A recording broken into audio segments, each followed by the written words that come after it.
دوستوں، بزرگوں اور بھائیوں، انسان اللہ تعالیٰ سے بہت ساری نعمتیں پاتا ہے، لیکن انسانی مزاج یہ ہوتا ہے کہ جو چیز اس کے پاس موجود ہوتی ہے اس کی قدر نہیں کرتا،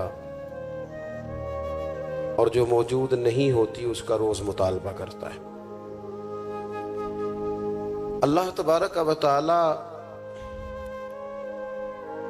اس کی ذات والی صفات بے نیاز ہے، اس کو ضرورت نہیں ہے لوگ اس کا شکر کریں یا اس کی تسبیح کریں یا اس کے لیے سجود کریں، وہ تو بے نیاز ہے۔ لیکن انسانوں کو جو بھی حکم رب کی طرف سے دیا جاتا ہے وہ انسانوں کے فائدے کے لیے دیا جاتا ہے۔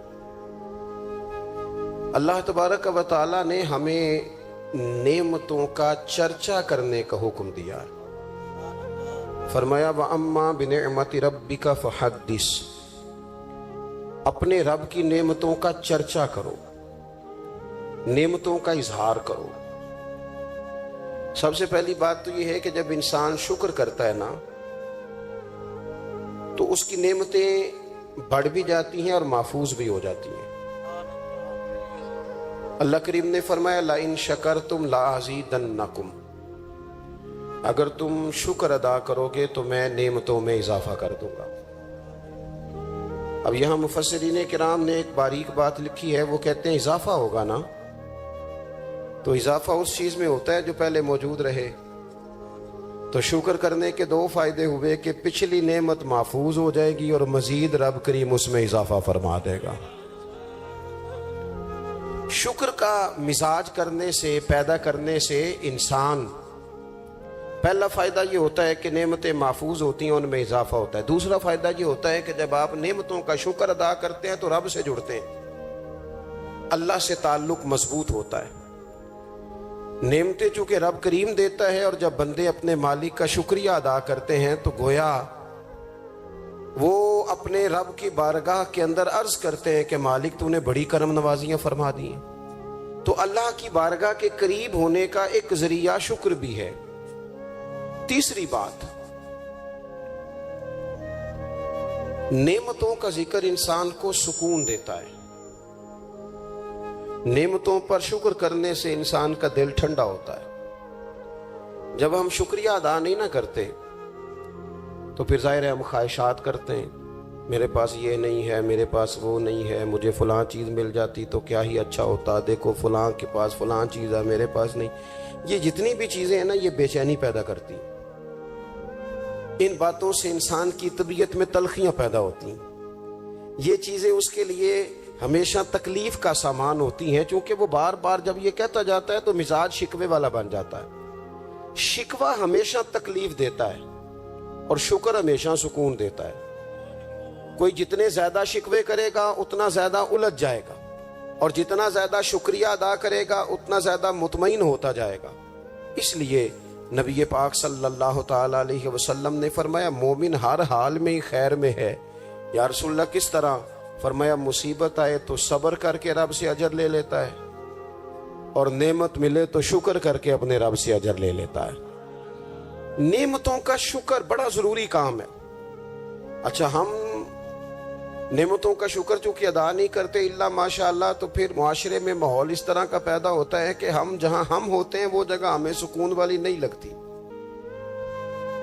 اور جہاں کوئی اور ہوتا ہے وہ ہمیں بڑا اچھا لگتا ہے۔ کیوں؟ کہ مزاج شکر والا نہیں، طبیعت شکوے والی ہے۔ او بھائی، جہاں میں بیٹھا ہوں، جس جگہ آپ سیٹ پر بیٹھتے ہیں، جس شعبے سے آپ کا تعلق ہے، جس جگہ آپ ڈیوٹی کرتے ہیں، یہ ہم اپنی مرضی سے تھوڑی بیٹھے، یہ تو اللہ رسول کے بٹھائے بیٹھے ہیں۔ تو جو جگہ اللہ رسول نے میرے لیے پسند کیا ہے مجھے بھی تو پسند ہونی چاہیے نا۔ میں اکثر کہتا ہوں کہ جو خاندان رب نے چاہا اس میں مجھے پیدا کیا نا۔ بندے کی چوائس تو نہیں نہ ہوتی کہ یا اللہ مجھے فلانے قبیلے میں پیدا کر دے، خالص عطیہ الہی ہے نا۔ تو جو دادا جی اللہ نے میرے لیے پسند کیے ہیں مجھے خود بھی تو ان کو پسند کرنا چاہیے نا۔ جو چاچا جان، جو ماموں جان، جو ننیال ددیال والے اللہ نے میرے لیے پسند کیا، کس بات کا شکوہ کہ میرے فلانے رشتہ دار ٹھیک نہیں تو فلانے ٹھیک نہیں تو فلانا غلط ہے؟ یہ تو طبیعت کو بے چین کرنے والی بات۔ او بھائی رب کریم نے جو میرے لیے چاہا. میں اپنے دوستوں سے ایک بات اکثر کرتا ہوں, میں کہتا ہوں کہ زندگی میں سکون لینا ہے تو اپنی سوچ اس طرح کی بناؤ. میری سوچ اس طرح کی ہے کہ جس طرح کے ماں باپ اللہ نے مجھے دیے ہیں شاید کسی کو نہیں ملے, جس طرح کے استاد رب کریم نے مجھے دیے شفقت کرنے والے شاید کسی کو نہ ملے, جس طرح کے مرشد اللہ نے مجھے عطا فرمائے شاید کسی کو نہ ملے, جس طرح کے شاگرد اور جس طرح کے سالکین طریقت محبت کرنے والے دوست مرید احباب مجھے ملے کسی کو نہیں مل سکتے. آپ اپنی زندگی میں یہ مزاج پیدا کریں گے, چیزیں شکر لاتی ہیں زندگی میں, یہ شکر لاتی ہیں. اللہ کی جتنی بھی نعمتیں ہیں, جتنی بھی نعمتیں, دیکھیں نا حضرت سعدی شیرازی کوئی جوتا اٹھا کے لے گیا تھا مسجد سے, تو جوتا اٹھانے والے تو اٹھا ہی لیتے ہیں, اور موبائل لے جانے والے بھی موبائل, لیکن موبائل لے کے جا سکتے ہیں, تعلقات نہیں لے کے جا سکتے. موبائل لے کے جا سکتے ہیں, آپ کی آواز چھین کے نہیں لے جا سکتے.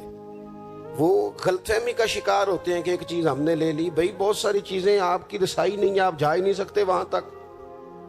بھائی حضرت سعدی شیرازی کا نا کوئی جوتا اٹھا کے لے گیا مسجد سے, تو آپ کا خادم کہنے لگا بڑا ہی بھائی کوئی نالائق آدمی ہے جو حضرت شیخ کا جوتا اٹھا کے لے گیا. تو حضرت ہنس پڑے, کہنے لگے جوتا ہی لے گیا نا, کہیں پیر تو نہیں نہ لے کے گیا, پیر سلامت ہے تو اللہ تعالیٰ جوتا اور بھی عطا کرے گا.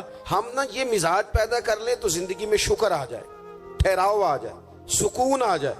اللہ کی جتنی نعمتیں ہمارے پاس ہیں کبھی ایک ایک پہ غور کرو. صرف دانت میں درد ہو جائے تو سارا وجود تکلیف میں, صرف آنکھیں اگر تھوڑی اذیت میں آ جائے تو سارا وجود تکلیف میں. ایک بخار ہی چڑھ جاتا ہے نا, بچوں کو بھی بندہ قریب نہیں آنے دیتا, کوئی چیز اچھی نہیں لگتی. آپ کے پاس صحت ہے تو سب کچھ ہے, گھر بچے صحت تندرستی, اور دنیا کی سب سے بڑی نعمت یہ ہے کہ رب صحت دے تو سجدے کی توفیق بھی دے, اللہ تعالی شعور دے تو پھر مسجد آنے کا موقع بھی دے. یہ بہت